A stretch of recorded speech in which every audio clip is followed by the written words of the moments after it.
Hi friends. So இன்னைக்கோட recipe பார்த்தீங்கன்னா pumpkin, அதாவது பரங்கிக்காய். ஸோ பரங்கிக்காயோட பெனிஃபிட்ஸை பார்க்கணுன்னா நம்மளோட இம்யூனிட்டி பவரை இன்க்ரீஸ் பண்ணும். ப்ளஸ் ஹார்ட் ஹார்ட் ஹெல்த் ஆகட்டும், இல்லை கேன்சர் ப்ரிவென்ஷன் ஆகட்டும், இல்லை விஷன் ஆகட்டும், இல்லை வெயிட் மேனேஜ்மெண்ட் அல்லது ஸ்கின் ஹெல்த்து, டைஜஷனு, இந்த மாதிரி நிறைய பெனிஃபிட்ஸ் இருக்குது. ஸோ இதை வந்துட்டு எப்படி டேஸ்ட்டாக பண்ணுறதுன்னு நம்ம பார்க்கலாம். ஸோ ஃபஸ்ட்டு வந்துட்டு பரங்கிக்காயை வந்துட்டு சின்ன சின்ன பீசஸாக கட் பண்ணிக்கிங்க.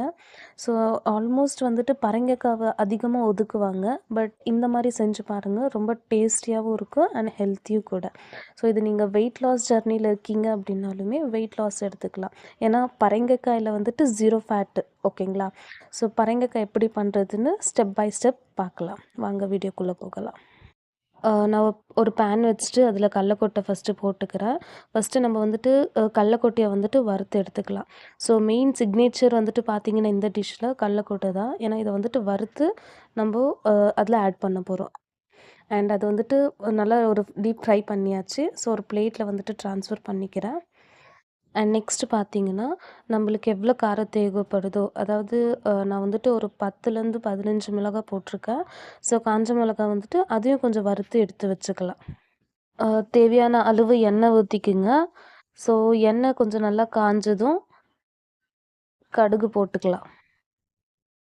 கடுகு போட்டாச்சு. ஸோ கடுகு பொரிஞ்சதுமே நம்ம வெங்காயத்தை ஆட் பண்ணிக்கலாம். கடுகு நல்லா பொரிஞ்சிடுச்சு. ஸோ கட் பண்ணி வச்சுருக்க வெங்காயத்தை வந்துட்டு ஆட் பண்ணுங்கள். ஸோ இதுக்கு வந்துட்டு நான் 2 பெரிய சைஸ் வெங்காயம் வந்துட்டு சேர்த்துருக்கேன். ஸோ வெங்காயத்தை நல்லா வதக்கிக்கலாம். வெங்காயம் போட்டதும் கருவேப்பிலை வந்துட்டு ஆட் பண்ணிக்கிங்க.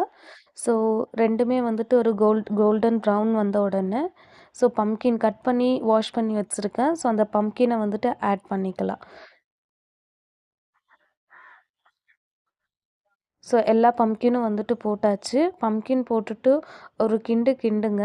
ஸோ அது பார்க்கவே ரொம்ப நல்லா கலர்ஃபுல்லாக இருக்கும். பரங்கிக்காய் எல்லாமே போட்டுட்ட பிறகு தேவையான அளவு உப்பு போட்டுக்குங்க.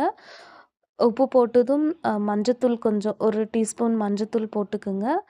அண்ட் அடுத்து ஒரு கிண்டிட்டு கொஞ்ச நேரம் வேக வைங்க. அண்ட் அதே மாதிரி இதில் எந்த ஒரு தண்ணியும் ஆட் பண்ணாமல் அந்த ஆயிலே வேகும்போது இன்னும் டேஸ்டியாகவே இருக்கும். போட்டிருக்க பரங்கிக்காய்லாம் நல்லா மிக்ஸ் பண்ணி விடுங்க. மிக்ஸ் பண்ணிவிட்டு ஒரு 5 மினிட்ஸ் அது நல்லா வேகட்டும். மூடி வச்சிடலாம். இந்த காய் வேகிற கேப்பில் நம்ம கடலக்கொட்டையை வந்துட்டு அரைச்சிப்போம். ஸோ வறுத்து தோலெல்லாம் க்ளீன் பண்ணிவிட்டு நான் மிக்சியில் போட்டுக்கிறேன். ப்ளஸ் வந்துட்டு காஞ்ச மிளகா இருந்துச்சு இல்லைங்களா? ஸோ காஞ்ச மிளகாவும் ஆட் பண்ணிக்கிங்க. சின்னதாக கிரைண்ட் பண்ணிக்கிங்க. ரொம்ப நைஸாக அரைக்கக்கூடாது. கொஞ்சம் ரஃப்பாக எடுத்துக்கலாம். காய் நல்லாவே வெந்துருச்சு. ஸோ இப்போ வந்துட்டு நம்ம அரைச்சி வச்சுருக்க கடலக்கொட்டையும் காஞ்ச மிளகா பொடியும் வந்துட்டு இந்த காயில் சேர்த்துப்போம். சேர்த்துட்டு நல்லா மிக்ஸ் பண்ணுங்கள். நல்லா மிக்ஸ் பண்ணணும். அண்ட் 2 மினிட்ஸ் கழிச்சு ஓப்பன் பண்ணி பாருங்கள். ஸோ டிஷ் வந்துட்டு ரெடி ஆகிடும். அண்ட் இது வந்துட்டு நம்ம சப்பாத்திக்கு அண்ட் பூரிக்கு ப்ளஸ் ரைஸ்க்கு கூடமே எடுத்துக்கலாம். ஸோ ரொம்ப டேஸ்டியாக ஹெல்த்தியாக இருக்கும். தேங்க் யூ ஃபார் வாட்சிங் மை வீடியோ. ஸோ இந்த மாதிரி வீடியோஸ் பார்க்கணுன்னா என்னோடய சேனலை சப்ஸ்கிரைப் பண்ணிக்கிங்க. அண்ட் மறக்காமல் லைக் போடுங்க. Thank you. பாய்.